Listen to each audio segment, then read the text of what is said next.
Power है, हमारी power है। जब तक हम कह रहे थे करो करो करो करो तो कह रहे थे तुम करो, आज हमने कर दिया तो कह रहे हम करेंगे, तो करो ना भाई, क्यों नहीं कर रहे? आपके एलजी साहब, अगर असेंबली की पावर है तो आज हो रहा है ये, तो आपकी प्रोसीजर क्या है कि लॉ डिपार्टमेंट का ये नहीं आया तो हमको जनता बेवकूफ है जो हमको चुना था, तो लॉ सेक्रेटरी को ही चुन लेती जनता। जनता ने मुख्यमंत्री को चुना था, जनता ने एजुकेशन मिनिस्टर को चुना था, जनता ने आपको चुना था, तो जनता बेवकूफ है? जनता लॉ सेक्रेटरी को चुन लेती, क्या जरूरत थी मुख्यमंत्री को चुनने की? बेवकूफ मत बनाओ आप। आज अगर यहाँ पे जो अभी उप मुख्यमंत्री ने बोला, अगर यहाँ कोई प्राइवेट मेंबर भी बिल पेश कर दे और ये पास हो जाए, कोई नहीं पूछने वाला लॉ सेक्रेटरी को और फलाने ढिमके सेक्रेटरी को। ये सेक्रेटरी चला ले तो ये देश डूबता थोड़ी, हमारी थोड़ी जरूरत पड़ती। ये ब्यूरोक्रेसी से नहीं चलता देश, डेमोक्रेसी से चलता है देश। दिल्ली के मालिक हम हैं, दिल्ली के मालिक ये लोग नहीं है।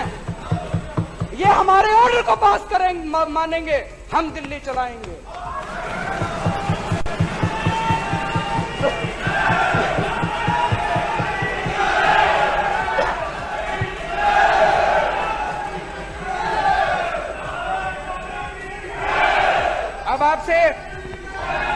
अब आपसे हाथ जोड़ के निवेदन है, मैं पूरी ईमानदारी से कह रहा हूं भाई, दो इंटरप्रिटेशन हो रही हैं इस पूरे मामले की। एक इंटरप्रिटेशन मोटे में सर्विसेज वगैरह छोड़ दो, एक इंटरप्रिटेशन तो ये है कि असेंबली की पावर है, दूसरी इंटरप्रिटेशन है एलजी की पावर। हमारी इंटरप्रिटेशन के मुताबिक हमने ये बिल पास कर दिया, चलो गलत हो गया, मान लेते हैं गलत हो गया, अब एलजी की इंटरप्रिटेशन मान लेते हैं।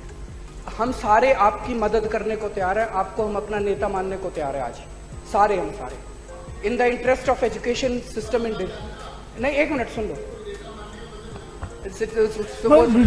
आपसे निवेदन है, आप एलजी साहब से, आपने कहा कि आप इनको पक्का करवाना चाहते हो। अगर आप पक्का कराना चाहते हो, जैसे कश्मीरी एक प्रेसिडेंट है, जैसे कश्मीर के 150 टीचर्स को पक्का कराया था, कैबिनेट ने प्रस्ताव पारित किया था, कैबिनेट प्रस्ताव पारित कर चुकी है, कैबिनेट का प्रस्ताव एलजी साहब के पास है, कल शाम तक एलजी साहब से उस पर साइन करा दो, जैसे कश्मीरी उनका हुआ था, ये पक्के हो जाएंगे। आप इस बिल को मत मानो, आप कह रहे हो हम इस बिल को नहीं मानते, मत मानो इस बिल को, छोड़ो, एलजी साहब से पास करा दो जैसे कश्मीरियों को कराया था, इनका भी करा दो, वो तो करा सकते हो भाई। हमने अपना कर दिया, हमने अपना कर दिया, अगर ये नहीं कराओगे, अगर ये नहीं कराओगे, जितेंद्र जी बैठ जाओ, बैठ जाओ। अध्यक्ष जी, अब ये वार्तालाप हो रहा है, ये भाषण नहीं है। मेरा माइक देखिए अध्यक्ष जी, अभी उनको बात पूरी कर, मुख्यमंत्री से एक बार विजेंद्र जी सीएम साहब को बात पूरी कर, प्लीज उनकी परमिशन। सीएम साहब, मेरा इतना कहना है कि बिल को कंप्लीट, जो आप जो भी एग्जांपल दे रहे हो, बिल का पार्ट होना ही है। बिल इतना वेग और इतना पॉलिटिकल मोटिवेटेड है कि बिल को मैंने 3-4 बार पढ़ा, इसमें एक भी रेफरेंस इसमें प्रॉपर नहीं है। देखिए, एक मिनट, आप कोई बात नहीं, आप एक काम करो, अमेंडमेंट ले आओ, अभी पास कर देते हैं, अभी लाओ अमेंडमेंट इस बिल में, एक मिनट, अभी अमेंडमेंट ले आओ, जो जो गलतियां बिल में ठीक कर देते हैं, ये अभी इस बिल में जितनी गलतियां ठीक कर देते हैं, असेंबली पास कर देंगे। आप ये जो जल्दबाजी कर रहे हैं, विजेंद्र जी सीएम साहब कह रहे हैं, आप उसके लिए आप मुख्यमंत्री हैं, आप सरकार है, सरकारों को, मुख्यमंत्री को, मंत्रियों को लच्छेदार भाषण नहीं देने पड़ते, उनको धमकियां भी नहीं देनी पड़ती, उनको वो काम कर सकते हैं, उनके पास टूल है। ये काम तो अपोजिशन का होता है, चिल्ला चिल्ला के बोलना, ये विपक्ष का काम है, सरकार का नहीं है। सरकार का काम है काम करना। हम आपसे यही कह रहे हैं, मैं इन 15,000 जो 17,000 टीचर्स हैं, उनके वकील के रूप में आपको कह रहा हूं, कृपया करके आप 1 हफ्ते के बाद सेशन फिर बुलाइए, पूरा बिल, कॉम्पैक्ट बिल बना लीजिए, उसको पारित करिए। सर्विस किसका राइट है, किसका नहीं है, हमें उसका कोई लेना देना नहीं है। हम आपके साथ चलेंगे, हम चलेंगे आपके साथ अभी, लेकिन आपका जो बिल में ही दम नहीं है, अभी आपका 11 अक्टूबर को ही पिट जाएगा हाई कोर्ट में 1 सेकंड में, तब आपका वकील वहां खड़ा ही नहीं हो पाएगा।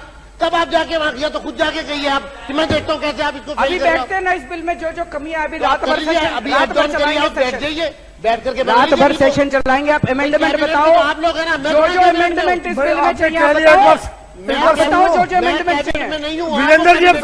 विजेंद्र जी, विजेंद्र जी अब सुन लीजिए जरा प्लीज, प्रॉपर विजेंद्र जी को विश्वास लेके पूरा, अब आप 2 मिनट रुकिए, डायलॉग बोलेंगे, सेक्रेटरी क्या होता है, फलाना क्या होता है, तो आप बोलिए।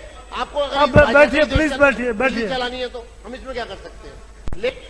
वास्तव में लोगों का लाभ हो, लोगों तक उसका लाभ पहुंचे। विजेंद्र जी, ये व्यवस्था बात होती हो है, गई ना, बैठिए वो आप। एडमिनिस्ट्रेटर होता है, प्रशासक है आप अच्छे नेता हो सकते हैं आप, पर अच्छे प्रशासक नहीं है आप। बैठिए, मैं माफी प्लीज, चाहूंगा। आप बैठिए। बहुत अच्छे नेता है, आप अच्छे प्रशासक नहीं है।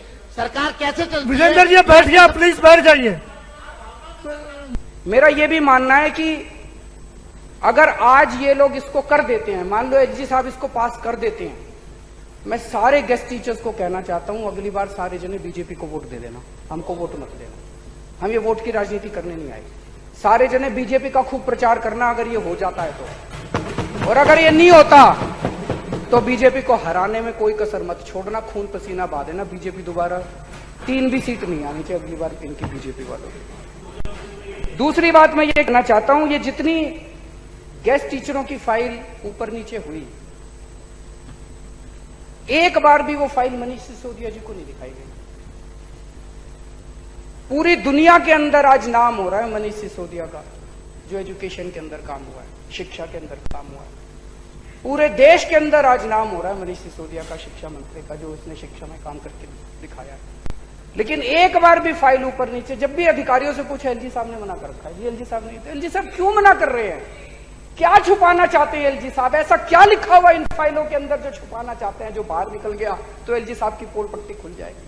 तो मन में शक होता है, कुछ तो गड़बड़ कर रखी है इन्होंने फाइलों के अंदर। क्यों छुपा रहे हैं एलजी साहब? एलजी साहब से मैं कहना चाहता हूं, इनमें कोई स्टेट सीक्रेट्स हैं क्या फाइल के अंदर?